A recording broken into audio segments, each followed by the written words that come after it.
Þetta er vikan að fara að hefjast.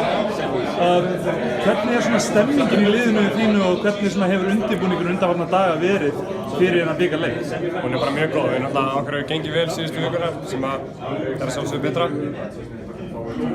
Við höfum svona sammælst að það sem mikilvægast fyrir okkur bara að líða eins og við séum undirbúnar undir allt. Þannig að við höfum verið að skoða alls konar eitthvað situationals, skoða náttúrulega play-in þeirra og eitthvað svona hannig standardót.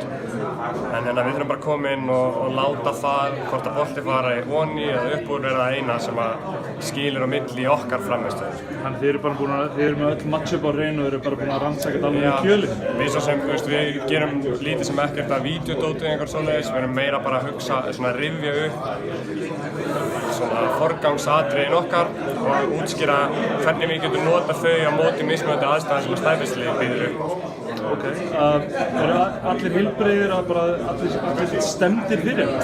Ja, við búumst, Gugga og Begga náttúrulega bara að missa hvað síðustu 3 eitthvað svoleiðis og Begga bara að vera inn og út núna síðustu mánuði en ég býst við þeim báðum í búning. Það er bara að sjá síðan hvernig standið á þeim er, sko.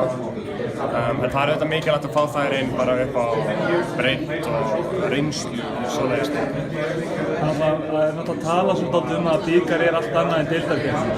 Er það eitthvað inn í haustum og einhverju, er þið eitthvað svona búin að vera að tala um það innan liðsins? Já, það sem það þýðir fyrir okkur er að þetta er einn leikur og þær geta hent einhverju rugli í okkur sem við þurfum að vera tilbúnar að bregðast við.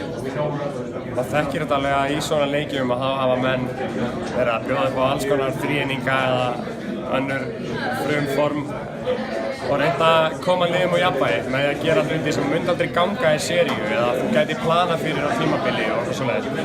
Þannig að þetta er allt öðruvísi og við þurfum að vera tilbúnar í hvað sem er og skilja bara hvert okkar markmið er. Þið eru væntanlega að horfa á hinleikinn á sama tíma og hliðsjónar, hvað er ykkur draumaviðureign til meginn? Við viljið frekar mæta Stjörnunni eða Blikum eða þið farið alla leið? Við búumst við að Stjarnan vinni þennan leik og höfum við sjálfsög tekið einhver skref í undirbúningi fyrir því. Þetta er leikur sem þær eiga að vinna. Ég er mér alveg sama hvort við mætum Stjörnunni eða Breiðablik í úrslitaleik. Við þurfum bara að vinna þann mót til að þetta verður framar okkar. Þetta er klárlega leikur sem Stjarnan á að vinna. Herru, gangi bara vel.